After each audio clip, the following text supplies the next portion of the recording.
بسم اللہ الرحمن الرحیم۔ حضرت ابو سعید خدری رضی اللہ تعالیٰ عنہ یہ روایت کرنے والے ہیں، کیا ارشاد فرماتے ہیں کہ انصار میں سے ایک شخص حضرت ابو امامہ رضی اللہ تعالیٰ عنہ یہ مسجد کے اندر بیٹھے ہوئے بڑے غم میں، بڑے دکھ میں، اس کیفیت میں موجود تھے کہ اللہ کے پیارے نبی صلی اللہ علیہ وآلہ وسلم جلوہ گر ہوئے۔ آ کر ارشاد فرمایا، اے میرے صحابی، کیا وجہ ہے تم مسجد میں اس وقت موجود ہے کہ جب کوئی نماز کا وقت ہی نہیں؟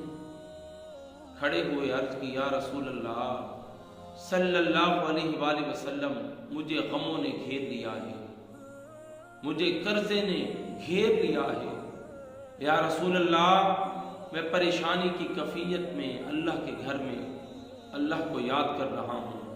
میرے محمد کریم صلی اللہ علیہ وآلہ وسلم نے ارشاد فرمایا، اے میرے صحابی، تجھے ایسے کلمات نہ سکھا دوں کہ جب تو ان کا ورد کرے اللہ تعالیٰ سارے تیرے غم بھی دور کر دے، سارا تیرا قرض بھی اتار دے۔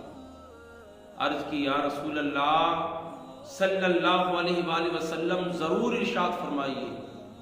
مستند روایت ہے، حضرت ابو سعید خدری رضی اللہ تعالیٰ عنہ اس کو روایت کرنے والے ہیں۔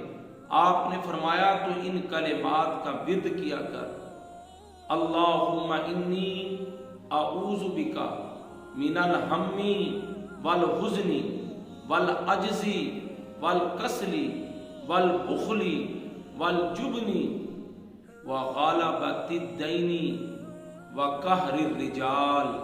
آپ نے فرمایا جب تو ان کلمات کا ورد کرے گا اللہ تیرے غم بھی دور کر دے گا، تیرا قرض بھی اتار دے گا۔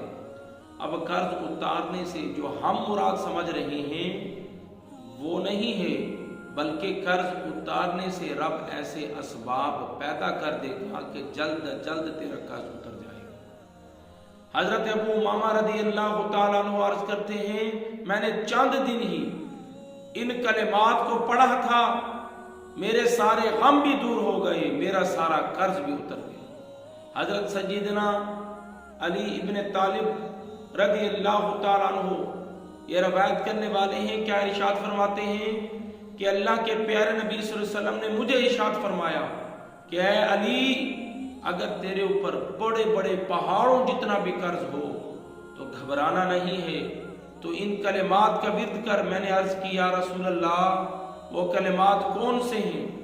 آپ نے دوسری دعا ارشاد فرمائی، اللہم اکفنی بحلالک عن حرامک واغننی بفضلک من سواک۔ اے ایمان والو، یہ دو دعائیں ہر انسان کو اپنے ورد میں رکھنی چاہیے۔